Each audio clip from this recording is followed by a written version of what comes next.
Hello, everyone, and welcome to the Circle of the World podcast, where we discuss Joe Abercrombie's First Law series. I am one of your hosts, Lord Chamberlain Jeffrey, and here are my co-hosts, Archlector George, and Harrison, the Adeptus Historical.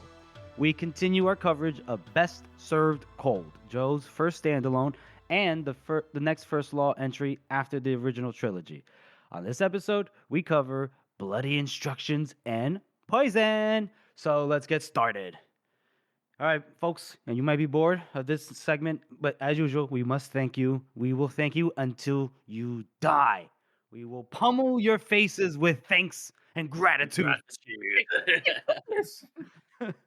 We had a very nice person post about us on Reddit this week. Wait, is it this? No, it'll be last week by the time this episode comes out. We really probably should figure out the timing of releases. But a very nice person. Do you know the name of the Reddit user? Yeah, so that was user Fringe Marsh on Reddit. Oh yeah, very nice post about us, and he appreciates my pronunciation on certain names. What are you saying? How I pronounce certain. I pronunciate. I know. I was like, wait a minute. What am I trying to say? My brain farted for a little bit. But yeah, Sir Jam. I mean, apparently it's Sir Jam, but whatever. But thank you. Actually, Sajam. Sajam. All right. Wingardium Leviosa. All right, listen. We appreciate you so much. Thank you for the kind words. You know, we did not pay him. That was not a paid advertisement. I swear. Now it makes me think it is a paid advertisement. That'd be hilarious. Imagine, hey, here's 10 cents. Go ahead and post on Reddit about us.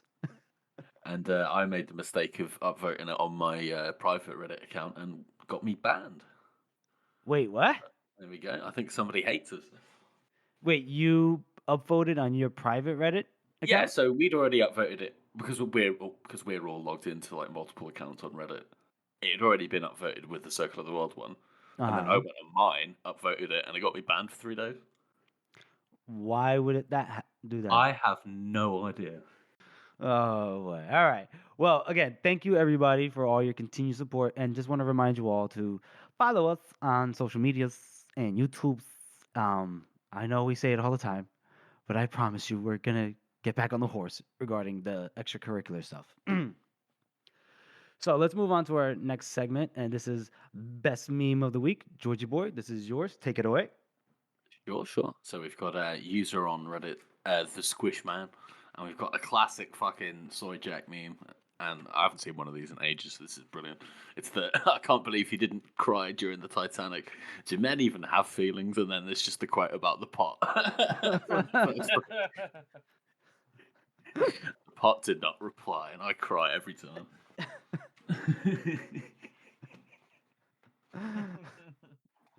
Gotta love it. Yeah, that's an absolutely classic meme. Thank you very much, Squish Man. What did you call it, George? Soy what? Soy Jack. Soy Jack. Oh man, it's a long history of memes that I need to explain to you, Jeff. You see, Jeffrey, long ago, back in the old... a Polish artist in the 2000s who made a picture called Wojak. That face is called Wojak. Oh. No, I'm just saying, like, I didn't know the nomenclature of it. Like, I didn't, like, know what it was called. I've seen that kind of meme before, obviously, but I'm just like, oh, it has a name. Oh, interesting. It has a name. Okay. This is my age showing, sorry. All right, so let's move on to our next segment, which is our first chapter read-through, and this is Bloody Instructions. And we return to the point of view of our girl, Monza Mercato. And you just call her Monza. Well, Monza. It's Monza. Monza. It's Monza. Monza. Hey, Monza! Monscaro Mercato. Hey. So she is chilling. She's waiting out in this like little ramshackle house, building, shed, whatever. And she's, thinking to herself, oh, are these guys, friendly? And Shivers, are they people I can trust? She can't trust them. She doesn't trust anybody. But are they going to do what she's enlisted them to do? Are they going to bring Gaba to her to kill, or are they going to betray her and be like, hey, Gaba, what's up, buddy? Nice to see you, or whatever. But turns out her worries were for naught because Friendly and Shivers they come bearing Gaba unconscious, and then there's an anvil. Apparently, there's just a random anvil in the middle of this room, and Yeah, this is not going to end well for Garber, is it? nope, nope, nope, nope. And Friendly puts Gaba down onto it. Shivers had a chain somewhere. They basically secure Gaba to this anvil, and Monza notices that while Shivers might have like a frown on his face, he might be battling some kind of internal uh, feelings about Predicament. yeah, kind of like, oh, what am I doing? She notices that. This is what I came here for. Yeah, yeah, exactly. Which that will come to that in a moment, actually. But she notices that he's still, he no wasted movements. Him or Friendly, they work well together for someone that just met, for people that just met. I'm sorry, and so she tells him to wake him up. And so Friendly he flings a bucket of water into Gaba's face, which is a classic, pill, pill. Oh, excuse me, where am I? Where am I? That kind of thing. And then Gaba, immediately as soon as he kind of gets his wits about him, he's just cursing everybody out, calling them bastards, stupid morons. Y'all gonna die. Do you know who I work for? And then Monza replies by saying, "I know." And she kind of starts, she tries to walk very menacingly out of the darkness, right? And but turns out she just ends up limping, which will happen after you've got flung from a 200-story building 10 weeks ago or whatever, right? But it is pretty funny because like Joe loves doing these little moments. Like we just talk about, he's trying to subvert this whole trope. But I love that he always has these moments where it seems like he's just trying to subvert a moment. But like it's almost like when you watch a film and something that doesn't make sense happens, Joe almost always makes sense. Of course she's gonna have a limp. She's all fucked up. But Monza is all about intimidation and how she appears and everything. So she comes out, she's like, I'm gonna fuck you up, Gaba. Gaba looks up and sees some kind of like cripple limping towards him. He's probably like, Glocta? No. But and I think it's funny that he always like infuses humor in these moments, right? Yeah. Like from the perspective of the reader, instead of being that suave, cool, I'm gonna saunter up to you out of the darkness. It's more like a click, ow, click, ow. Do you remember me, motherfucker?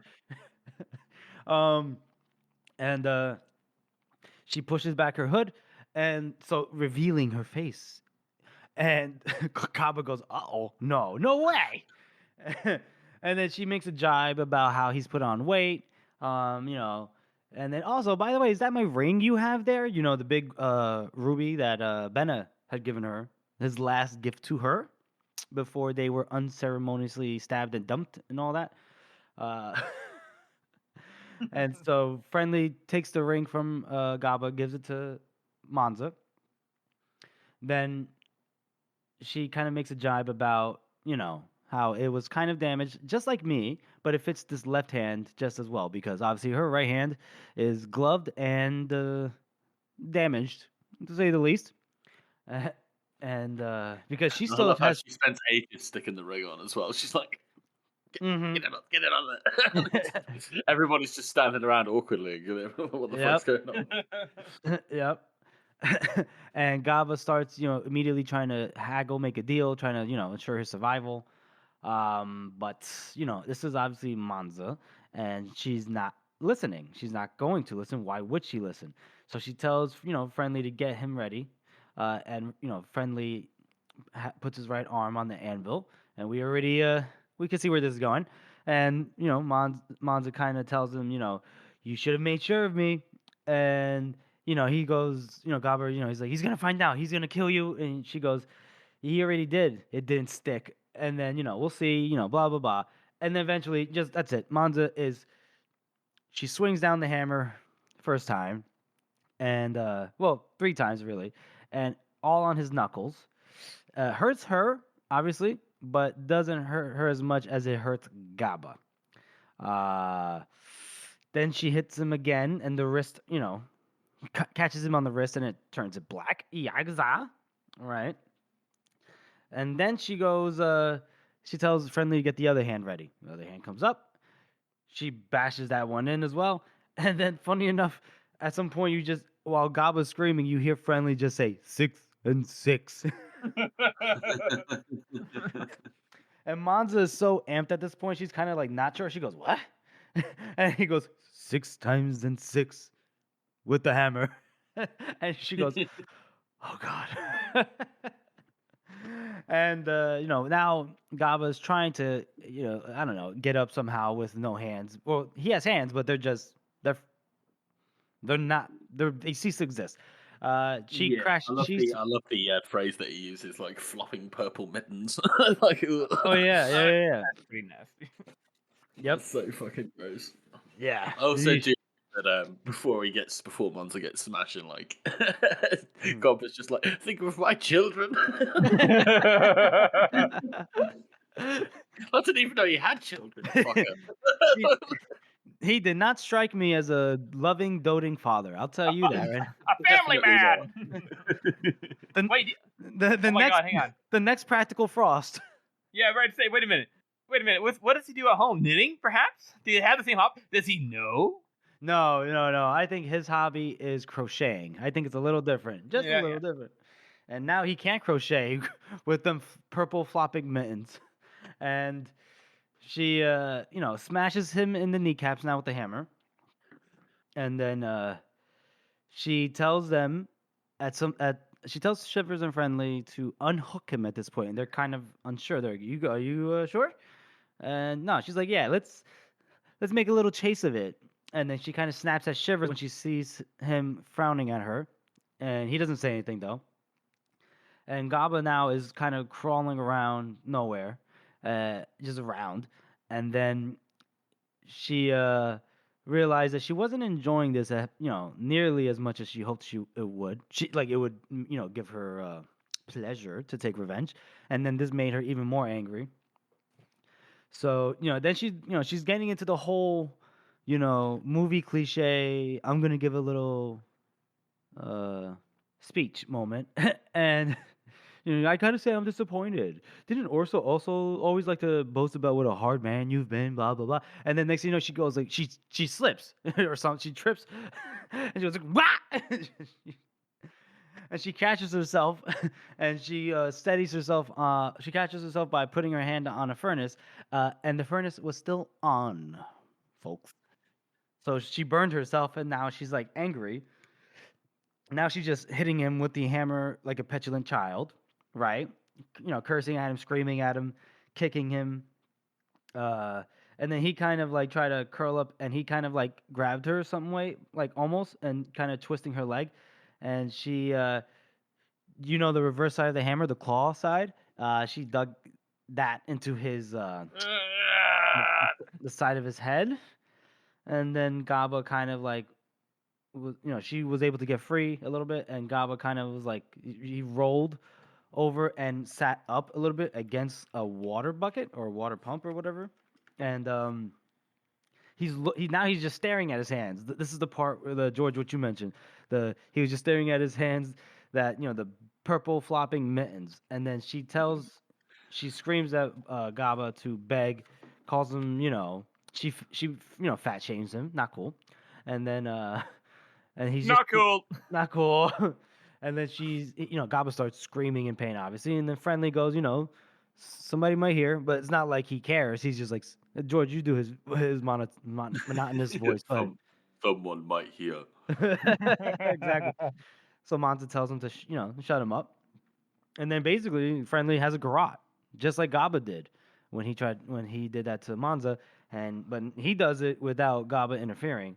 And Monza squats in front of him, and then she asks him like, how does it feel?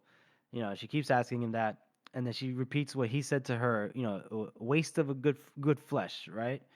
She would say it is, but it isn't. And then she kind of like grabs the hammer again, lifts it high, and just and she says like, betray me and leave me alive, take my hand and leave me alive, kill my brother and leave me alive. Like in between these moments, she's like smashing his face in with the hammer, and Gaba's dead. He just He Friendly don't survive a hammer to the face that many times, I don't think. yeah, and the wire. So Friendly lets go of the wire, and Gaba just kind of slides to a still, right? And then it's 1 dead, 6 left, and then muttering to herself, Monza says 6 and 1, And Friendly is just staring at her with the most obvious erection, I bet. She knows numbers too. Mhm. and then Shivers asks her like, "What's it like? Revenge. Does it feel good?" And Monza doesn't really answer because she doesn't know what she feels really. And then, Friendly asks if she wants him to get rid of the body, and obviously she says yes, make sure he won't be found, and he says that he's just gonna chop him up into the sewers. Rats can have him. Matter of fact.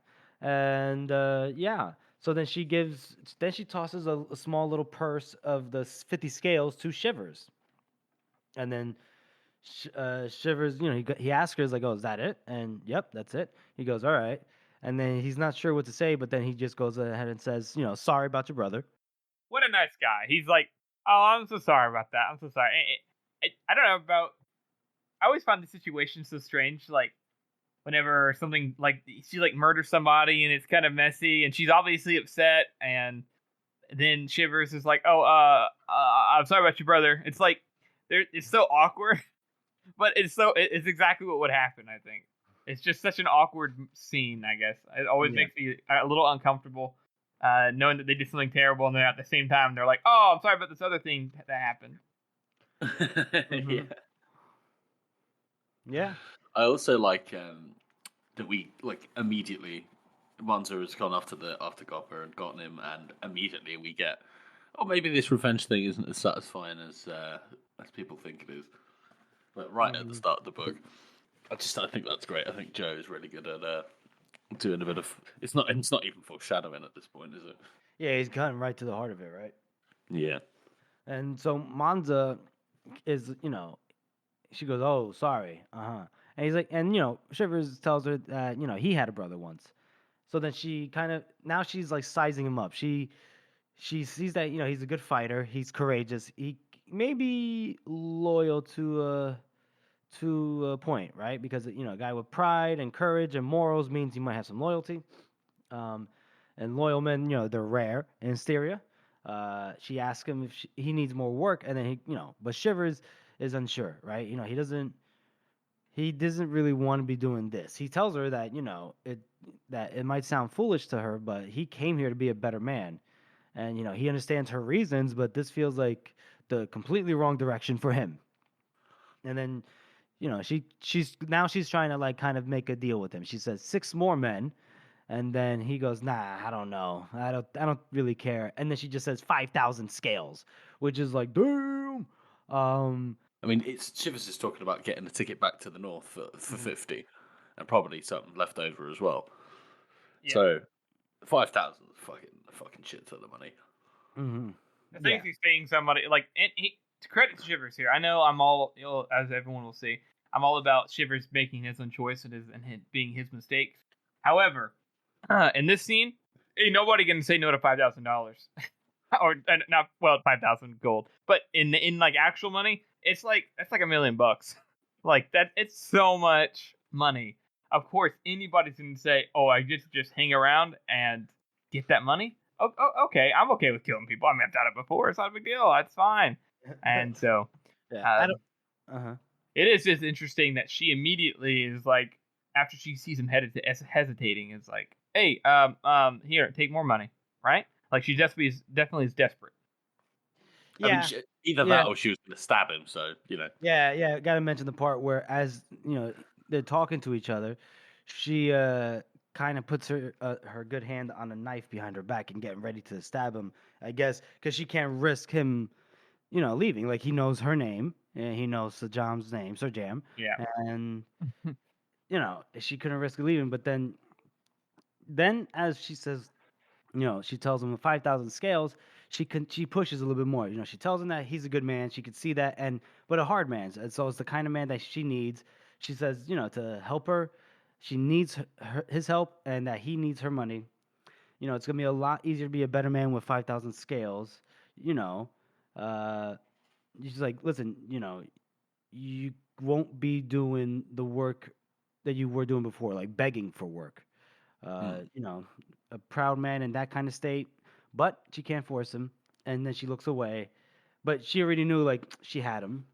because and she, in her mind's eye, she references a quote from Bielefeld, who we all know is actually Baez.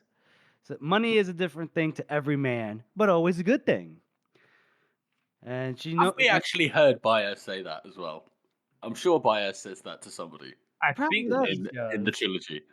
I Bias think is one of those people that we could go on and on about. I know he said this. I know he said that, and it doesn't matter because it's the same. It's the same kind of thing he would say. It's like I love that Joe's able to intertwine that aspect of the world. Like that's such clever world building is to interwoven those things. But also, doesn't that mean Beateveld wrote like a normal book for her to read? you know Baez is gonna write a book too.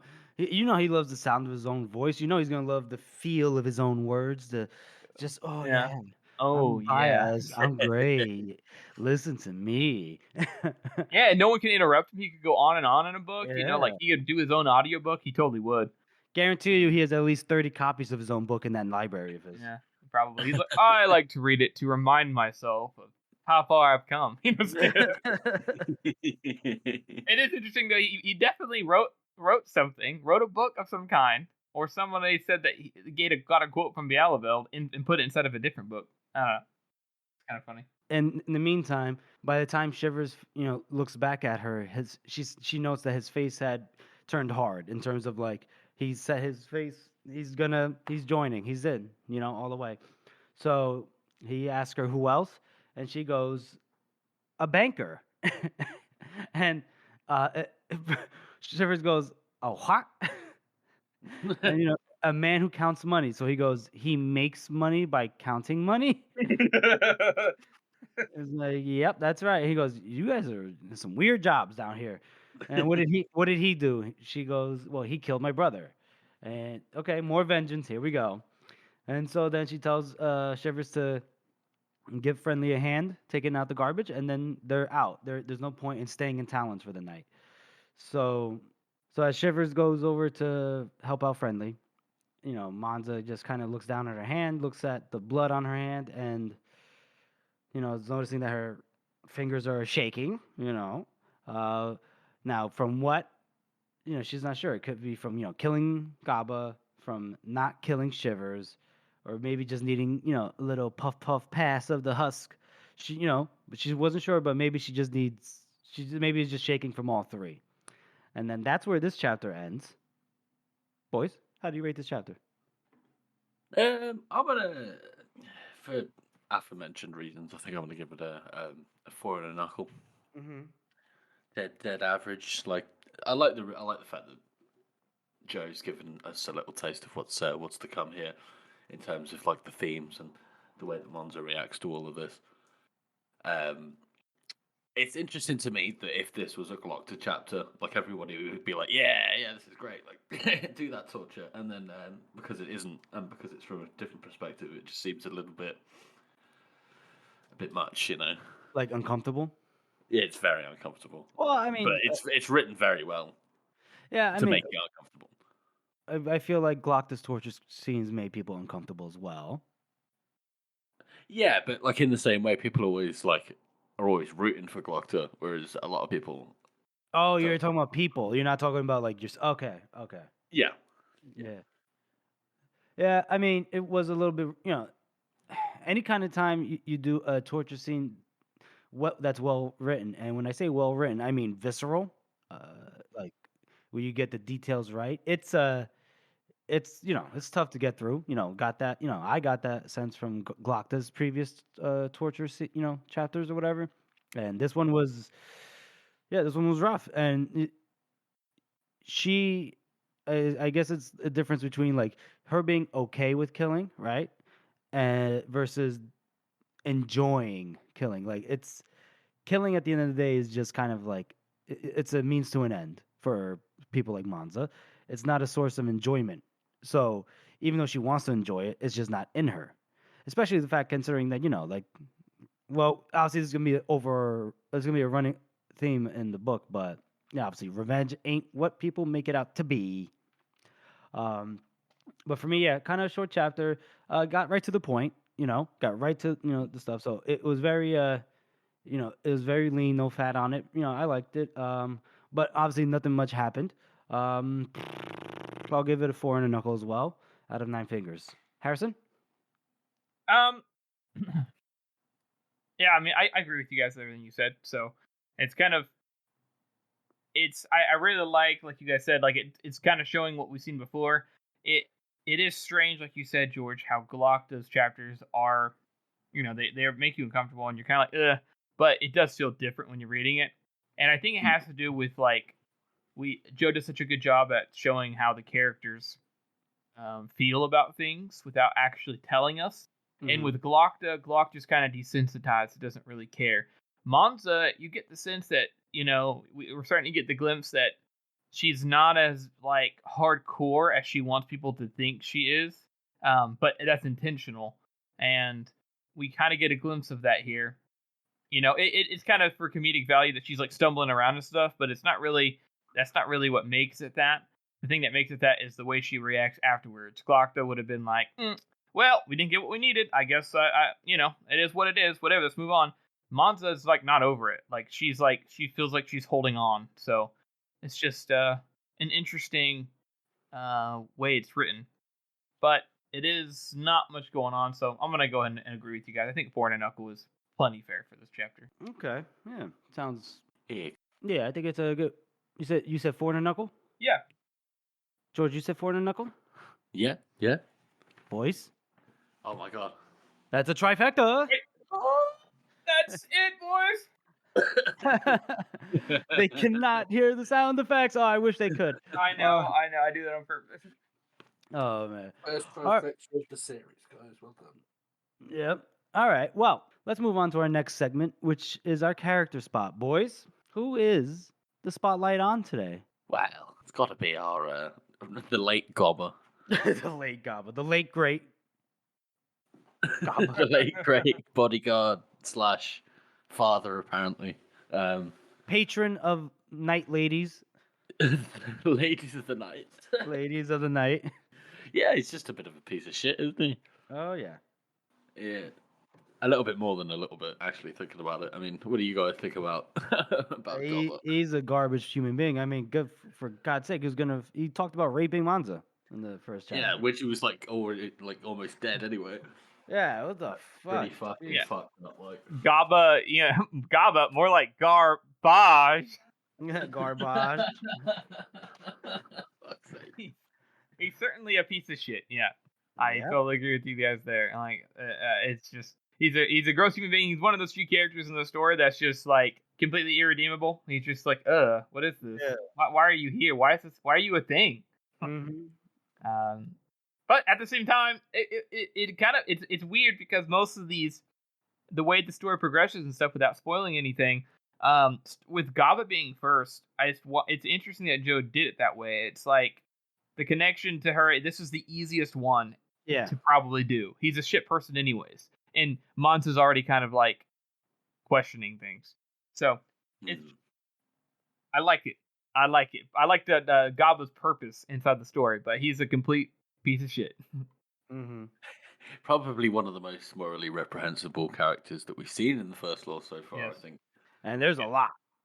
I mean, because, Ladislaw was a rapist, but he was, at least he was an idiot, At least he was a monarchy. Excuse it. He was in the Well, no, monarchy. you couldn't excuse it, but you could, understand that he's a spoiled fucking idiot, and Gobber's just this fucking monster.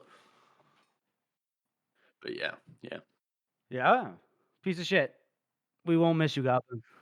Yeah, we won't miss him, and barely even got a character spot, so fuck you, Gobber. See you later. Fuck you, Yep. Gaba. Yep. So we move on to our next part, and it says part 2, Westport. And at the beginning of each of these like new parts where they're in a new location or they're going to the new location, we get some backstory on Monza. And this one basically it talks about how like the first year after Japo's death, Monza and Benna were struggling with the farm. The first year they didn't basically make any money. The second year they had a better harvest. They got some bread from this miller named Distort nearby. And then the third year the weather was great. and they were gonna make some money. They knew this harvest was gonna make them some money, until one night a band of marauding dickheads came and basically, try to, they were stealing stuff. Monza and Benna, as kids, they were like teenagers. They were able to kind of like slip out of the house. Monza took her dad's sword, and then they just watched these marauding pieces of shits burn the field, burn the house, right? Yeah. And then, by the next morning, the store, that other farmer, and a bunch of people had they did this, they were looking for these people because they had come through there as well. They killed this other person named Krevy and his wife and his son. So they're gonna track him and hang him. Mons decides she's gonna join them. They find them, that same day or night. They ambush them. Monza goes to, kill them as well. She just kills her first two people, ever, right there. Benna kind of like, he freaks out before she goes off. He tells her not to go off, and then after she kills these two people, we see the beginnings of Benna's, how do I say this, scrupulous behavior, I guess. Like, I don't know. Like, he pickpockets them, right? And he goes, "This guy had 17 scales. This guy's got 30." And so basically, they made way more just by picking the pockets of these two dead bastards than harvesting for harvesting their crop. So Yeah, I mean, they've probably made more there than they would in their entire lives, like, in terms of profit. maybe, yeah, maybe. And yeah, because we're talking about scales, and scales are like basically the gold coins. Yeah, it's like the biggest fucking denomination. Mm-hmm. And then and Monza, in her mind's eye, notes that she waited the remorse to come for a long time. She waited for a long time, and it never came. So we get to see the seeds of where she would end up, in a way. So, what did you guys think of that before I go on to the chapter read through? Yeah, I really like these little intro. They're not really chapters, are they? I don't know what to call them. Really, like Snippets. epigraph, maybe something like that. Yeah, snippets or something. But I really like Monza's backstory. I think it really, we've already got that sort of, like you said earlier, Harrison, like how Monza kind of wants everybody to perceive her, and then like you said, Jeff, like we see where this comes from. Yeah. Just very slowly over time, and I think the way that it's revealed over time is just fantastic. Yeah, I think that's these little snippets. They give a lot of insight. I kind of wish Joe would have done them more often, to be honest with you, because I feel like we don't get to see them enough. And I don't mean in this story. I mean like in his other stories. Because I think it gives a lot of insight and Joe's one of the writers that can do it without getting too carried away. With just the issue with a lot of writers as they start giving a whole backstory, they spend a whole chapter on a backstory, but Joe gives a very concise and meaningful, like you said, snippet, without taking forever to get to the point. So we got that little background brief on Monza and Benna as teenagers, and now we move on to our actual next chapter, which is poison. Ladies and gentlemen, I don't know about you, but I have been waiting to introduce you all to Rat Sock Revrom. Sorry. Rat sack? Did you say rat sack? Rat sack. Rat Sock Revrom. Rot sack. Rat Sock. I don't even know what it actually. What's the actual word now? I'm so confused now. It is rot sack. Which is already unfortunate, I think. Yeah. No. In all seriousness, we meet this character named. I'll tell you his full name now. It's Castor Morvier. And we're already we jump into this new character's POV, right? And what we can learn immediately within the first paragraph is that he is a poisoner by trade. Does anyone want to talk about the fact that castor is the bean where you get that really, really deadly toxin from? Is it? Yeah. Wait, what'd you say?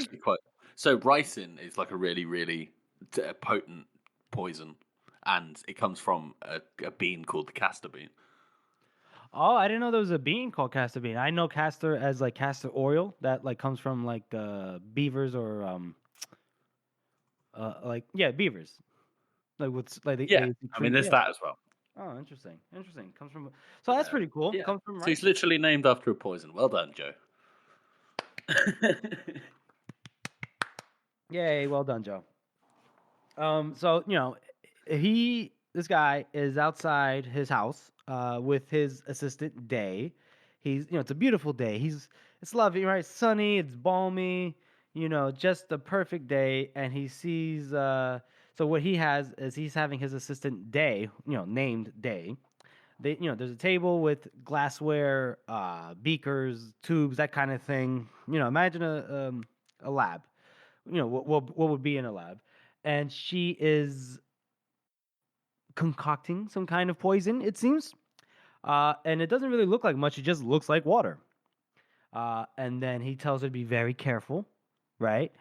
And as she is, turning a knob, distilling this poison, whatever, puts it in a flask, it's barely enough to wet one's lips. So this is not a lot of poison, but he says to be very, very, very careful because her life hangs by a filament and his too.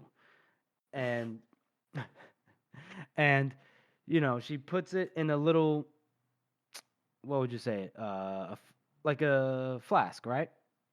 Yeah. Yeah, she puts it into a flask, corks it up, and she mentions that it doesn't look like much, and he says, "Well, that is the entire point. That is without color, odor, or taste, and yet the tiniest drop consumed, the softest mist inhaled, the gentlest touch upon the skin will kill a man in minutes. There is no antidote, no remedy, no immunity. Truly, this is the king of poisons." Dun, dun, dun, dun. So, one thing we need to mention for anybody that has not read this book yet and is reading along, and for longtime fans of the series, Morveer has a certain way of thinking and a certain way of speaking, right? So, yeah, like, he's very fucking pretentious, isn't he? incredibly pretentious, and I mean, just there in the first thing that he says, like, your life hangs by a filament. He could have said thread. He could have Yeah. just said thread like everyone else. But Yeah, he had and- to say filament. Yeah, if anybody wants to know what he sounds like, he is what whenever you hear the word sneer, that is his voice. yeah, yeah. And Joe tends to italicize some certain words in a sentence from Morveer. So I can imagine that for him when he says like do something like do this very carefully, you'll hear which word is italicized. And carefully now, my dear. So very, very carefully. It's just like that is exactly how he speaks. He enunciates or emphasizes certain words for no goddamn reason. and That is the entire point. And I've got to say, I absolutely love Stephen Pacey's voice for him as well. I honestly have to do this justice and listen to this book in audiobook version format. Yeah. Because I need to hear these voices. I need to hear Friendly for myself. I need to hear Morveer. We get some cool characters, very, very unique characters, and and that's saying something considering all the unique characters we get in the First Law series. But anyway, so he says, that, you have to keep this knowledge close to your heart of the King of Poisons, to be used only in the extreme of need, only against those intimately acquainted with the poisoner's art. Then he tells her that her apprenticeship is over. She's learned the deepest of his secrets, but he hopes that she'll continue as his assistant, and she's honored to stay. She has so much to learn, she says. So do we all, my dear. He says that, and then he looks at the sound of the gate bell tinkling, and then he says, "So do we all." God damn it, Morveer! You gotta love it though. You gotta love it. And he sees two people walking towards the house from a distance. One's northern. You could tell by his appearance, long hair. And he says out loud, "It's like, oh, a primitive."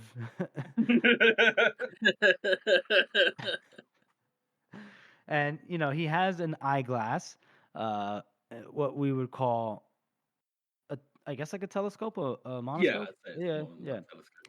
Yeah, and then he looks at the woman, and he sees that she's got a beautiful face. You know, he he goes, it's a you can't forget this face. It's a face with a lot of beauty, but not beautiful like his mother's.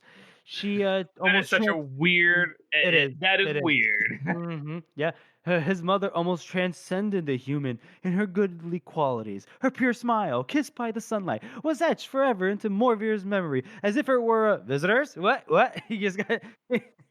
Oh God, they Yeah, let's this say Morpheus yeah. has a bit of a rose-tinted view of the world, especially in Uh, his own life events.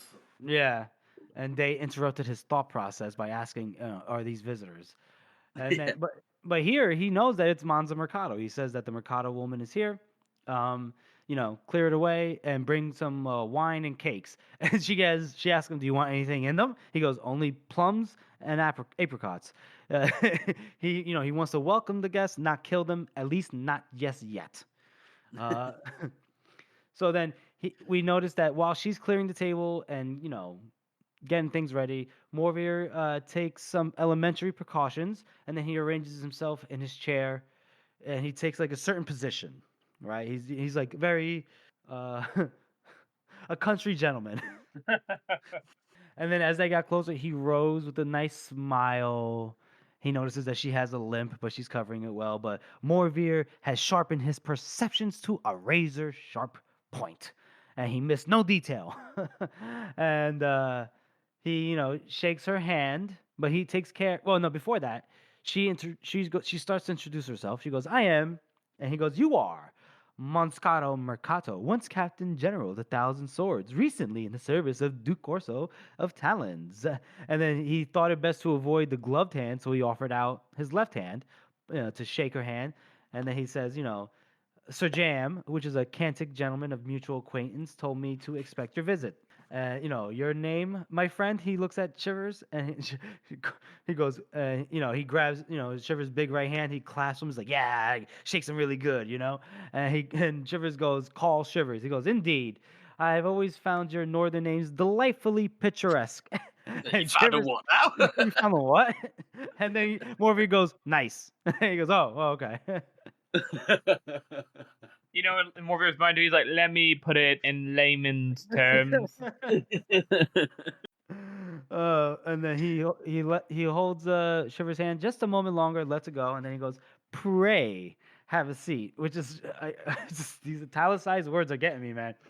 And then he goes, he says he starts off with some flirtatiousness, right? He says he expected Monza to be considerably less beautiful, and she was expecting him to be less friendly. Oh, and then he just makes some jokes about how he can be unfriendly when it calls for it. But he asked for wine because they had had brought the cakes and wine, and they both kind of like looked at each other, Shivers and Monza, because they both know, I guess, at this point that Moria is a poisoner. Why else is she here? And he goes, "Oh, come on! I'm not gonna try to kill you. I don't kill everybody, or else who's gonna pay me?" And so then he drinks the wine to make a point, and then they're going to go like, "Yeah, just in case, we'll pass." And do you guys want to talk about this chapter a little bit? Or you want me to? I think it's great how there's this idea of the poison. I don't know about you guys, but honestly, we'll see how I feel about him later on. But Morvir's like character in the beginning, I was kind of impressed. Like, okay, this guy sounds pretty annoying, but like he seems to know his stuff, like genuinely.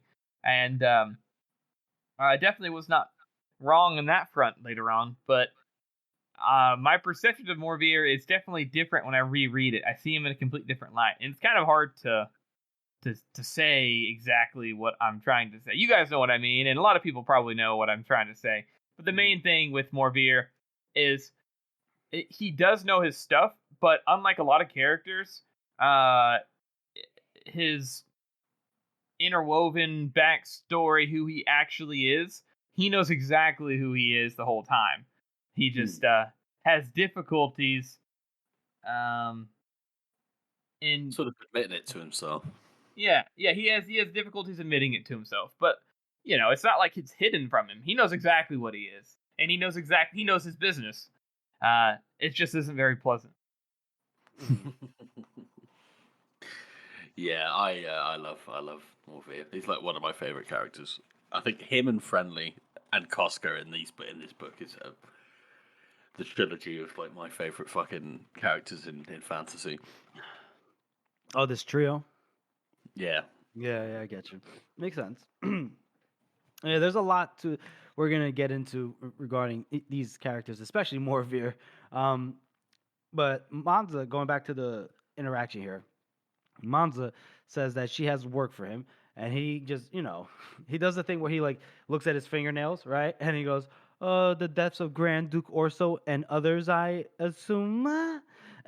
And then he takes the silence as an opportunity to, here we go, to explain. He says that it scarcely requires a towering intellect to figure things out. Duke Orso says you and your brother died, killed by assassins from the League of Eight.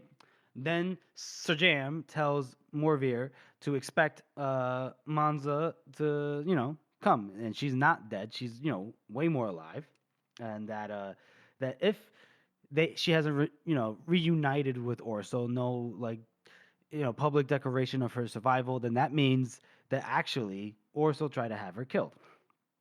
Something about like the fact of like, since everyone knows that Orso has a jealous temper, maybe that Monza's mini victory made her too popular for him to abide by. And what? Wow. How would he know such things? Wow. He says, do I come close to the mark? And she goes, close enough. And then he goes, my heartfelt condolences then. Your brother he says, your brother could not be with us. And I understand that you two were inseparable. Here she kind of glares at him, and he goes, anyway, you do understand that he's that he asked her to understand that Morveer is the very best at what he does. And Day chimes in, an unchallengeable fact. And then they do the thing where they kind of go back and forth where Morveer goes, the many people of quality of whom that have experienced Morveer's skills would testify if they could, because they can't. And then Day goes, not a one. And then Monza's like, your point? He's like, get over yourself, dude. Just say what you mean. Yep. And then his point is that the best costs a lot of money, perhaps more than she can afford now that she doesn't have an employer. And then she tells him, have you ever heard of Somenu Herman? I think you pronounce it as Somenu, but Somenu Herman or Herman? Yeah, Herman. Somenu Herman. I'm calling. There we go. We got there in the end. I'm about to call him Herbert. I swear to God. Herman. Yeah, and remember we heard this name before, Herman, when Gaba in the very first chapter asked Monza like, "Where's Herman's gold?" And Faithful Carpy was like, "You fucking idiot! We didn't find any gold."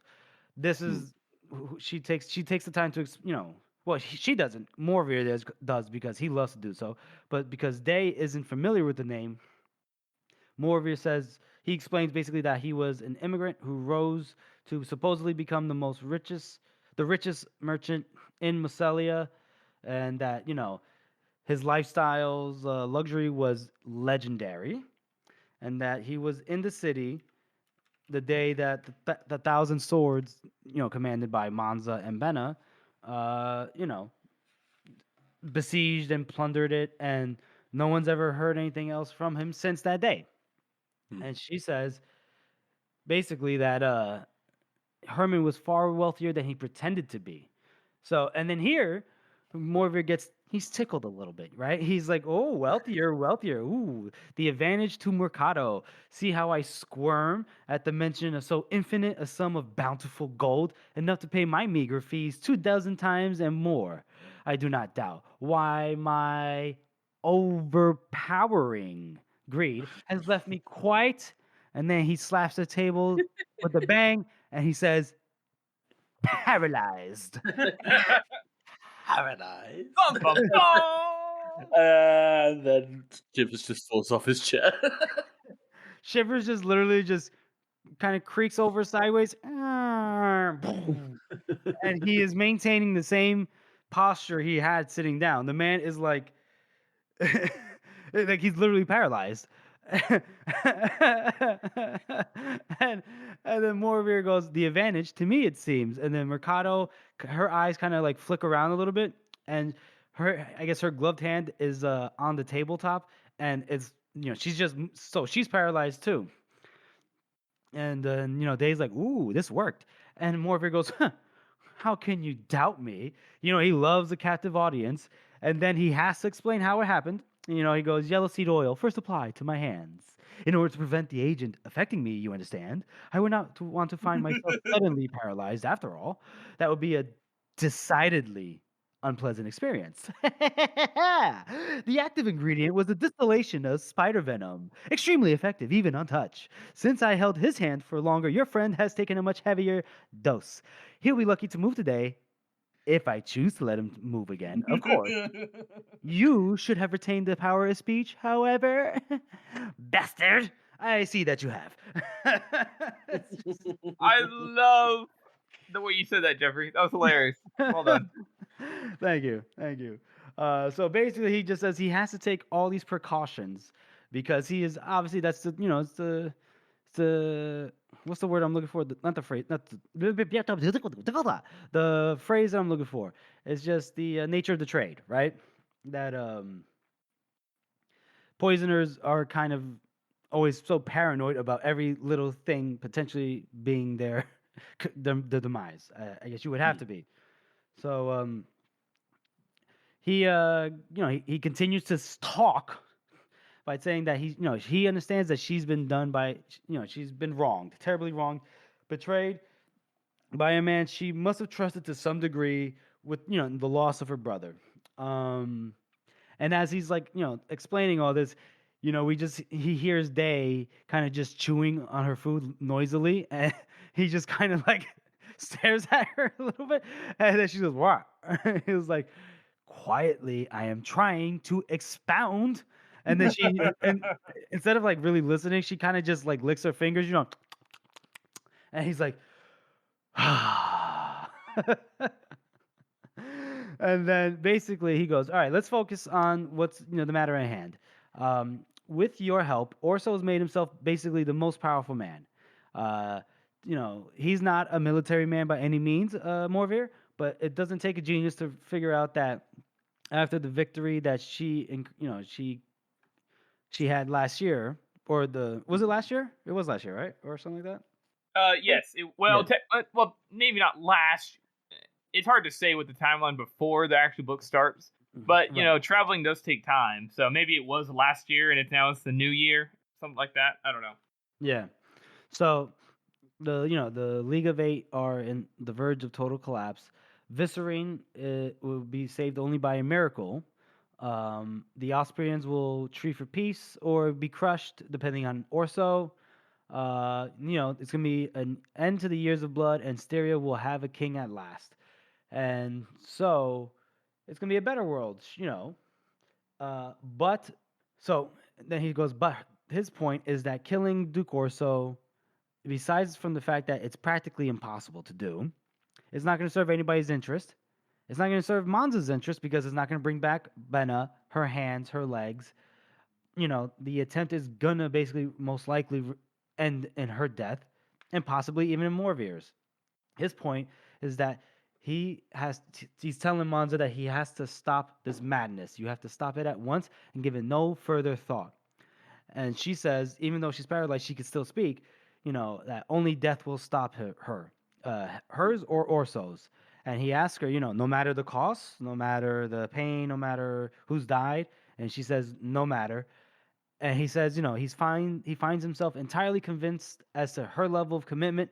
And she just says the word everything. And then he smiles. He goes, "Well, then we could do business on that measure and no other. What do I never deal in day?" And she says, "Half measures." And she's she's staring at that cake, that last cake on the plate. And so he asks Monza, how many do they kill? She goes, 6, including Orso. And so he charges a hefty price here. He says his rate is 10,000 scales per secondary, payable upon proof of their demise, and 50,000 for the Duke of Talents himself. Damn. And then Monza goes, "Poor manners to negotiate while your client is helpless." And Morvir goes, "Manners would be ludicrous in a conversation about murder. In any case, I never haggle. and, and then Monza goes, all right, we have a deal. He's like, great, antidote. And so Day gets she gets the antidote from a flask, pulls out the cork, dips a knife into the antidote, and then she gives him the knife, and then he's about to, I guess, prick Monza's hand, right?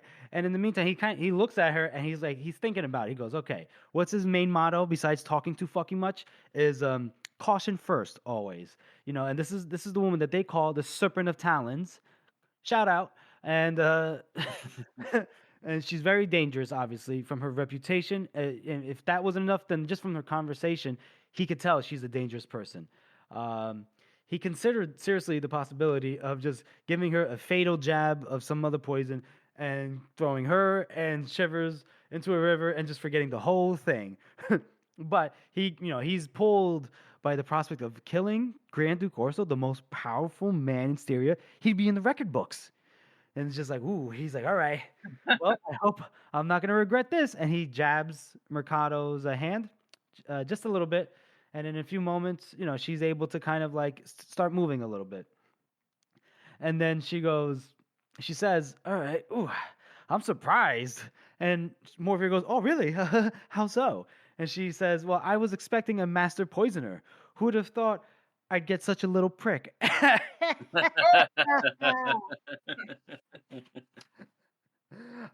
They giggled, and then Morphia kind of like looked at her with like what the fuck, bitch?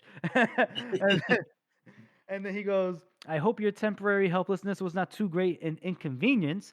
I am forgiven, am I not? If the two of us are to cooperate, I would hate to have to labor beneath a shadow. And she goes, of course, I need what you have, and you want what I have. Business is business. And he goes, excellent, magnificent, unparalleled.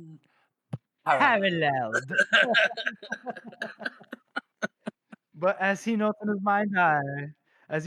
mind eye, he did not believe it for a moment. This was a deadly job with a very deadly employer. This is Monscato Mercato, the notorious butcher of Caprile. She was not a person of the forgiving variety. He was not forgiven. He was not even in the neighborhood. From now on, it would have to be caution first, second, and third. And that, folks, is the end of this chapter. Boys, how do you rate this introductory chapter to Castor Morvier? Harrison, do you want to go first? Yeah, it's strange because it's another intro chapter, but you get such a good idea of who he is just by listening to him. You can tell he's like he's so over the top. He's like somehow annoying and also kind of impressive at the same time. And I think people in the story feel the same way. They're like, yeah, you know you should, but goddamn, you're annoying. So I don't know. I think I'm gonna give it. I think I'm 7. 7 is a good spot for me for this one. It's a very good introduction to his character, but that's all there is. So I don't think it's just well written for that, and it definitely puts you on edge. Like, yeah, what is he gonna do? He puts him in a position of power very early on. I think I'm gonna just go a little bit higher and go for a 7 and a knuckle. I absolutely love Morphia and Day as well. Day is an interesting character. But like you said, the way that we get introduced to Morphia here, the little twist of him having already poisoned fucking Monza and Shivers for apparently not much of a reason at all, just to kind of show off. Well, that and to take precautions. And to take precautions, sure. It does make sense, right? Doesn't it? Because remember, like, Monza was about to kill Shivers, or at least she tells herself that she was, because he knew her name and what she wanted to do. So, and if she's going to go contact Morphia about the same thing, well, he's a liability in that sense if he refuses. Mm. Yeah, that's true. That is true. So, yeah, we've got this kind of, like, very clever, but also he knows it, this guy. What about you, Jeff? I'm going to go ahead and give this a 7 out of 9. I just really enjoyed, like, the first time I ever read this, I was like, oh, this character is unique. Oh, this is going to be good. This is going to be great. Just his thought process and his speech pattern, it is just unparalleled. Yeah, and like it's an introductory chapter, but we get really we get some I get we get good insight, right? Like from his perspective, he is, he's proclaiming to be the best poisoner, but it's backed up by the fact that Day proclaims it, and then Monza and Shivers head over to him on Sir Jam's basically recommendation. You want a poisoner to kill the most powerful man in Syria? You got to go to this guy. So we know he's very good at what he does, and takes a lot of precautions, but thinks way too highly of himself, and has a sense of humor, but it's like a sense of he has a sense of humor, but utilized in like the wrong moments, and that's the best kind to witness. At least you don't want to be that guy, but you want to be able to witness, because it's fantastic. So Excellent. that's our chapter read through. We just got introduced to Castor Morveer. Thank you for being with us, folks. And now we'll move on to our next and final segment, which is our community interaction segment. Harrison, this is yours. Yes, sir, it is. So we actually had a somebody, I think it's a dude, could be wrong though. An optimal cause reached out to us. This is tagged with some numbers, and he had a question for us to talk about on the podcast. He apparently has listened to about 50 episodes now, just a couple weeks, and he's still a couple episodes behind. So shout out to you there, avid listener. Thank you for being with us on this journey, and I'm glad you're enjoying the show. But he basically said that whenever we were doing that fighter bracket, I don't know, a while back now, covering the fighter bracket that somebody else did on Reddit, we were talking about how Leo Dan Brock is actually like, he's got to be pretty good, right? I mean, sure, everybody says he's pretty good before his accident. But he is kind of pointing out how, like, he's seen as being absolutely no match for Stour at all. Yeah. And he sees him purely as a just bravado-filled person, which is what I think most people think, and that, like, he's somebody who has, like, heard a song and be like, oh, I'm going to be a crazy good artist, and I'm going to be awesome, and it's going to be so cool because this is what this song inspired me to do, and he really just sucks because he's so naive. I mean, Leo fights and beats his friends, and that's pretty much it. Yeah, and it's like wrestling. Mm-hmm. Yeah, exactly. Like a friendly match between your mates, and they're probably letting you win anyway because they like you so much. Right. And he's the governor's son and whatever and all that jazz. The governor, governoress. Fenry's son. Lady Governor. Lady Governor's son. But yeah, like even when he's in a battle, like he's just kind of like a bit confused. He's like, "Oh, did I see someone there? I don't know. Is he on my side? Did I stab the right guy there? I don't know what's going on." Mm-hmm. But he loves it. But yeah, no, it is an interesting perspective there. That he is just a little bit fucking shit at fighting. Yeah, I mean, he got the work from Stour. I mean, Stour. Leo did not want that smoke, as the children say, and the only reason he came out of that fight, alive, is because of Ricky, and Ricky. Yeah, I mean, he had a way higher esteem of himself as a fighter than was actually true. So what else is that? So he just wanted to talk to us about Leo, Harrison? Yeah, he wanted to bring it up. He was curious on our thoughts because he's had we were kind of talking about how originally we kind of thought that Leo did really well, but did we? Yeah, like not really, really well, but like we probably should have not even given him any credit at all. I don't remember giving him credit. Well, you didn't, Jeffrey. Oh, yeah. There you go. All right, yeah. Great character, shit fighter. Okay, yeah. Great character to hate. I mean, great guy and all. No, wait, no. Oh yeah. No, wait. Great guy. Leo's a great guy. Great guy. I heard he. I heard he betrayed Sergeant Forrest. Terrible. Hey, great guy, yo. Great guy.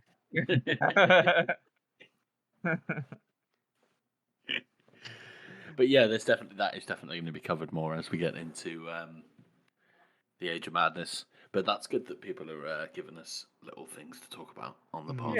Yeah, we do appreciate that. Yeah, thanks. Look at that.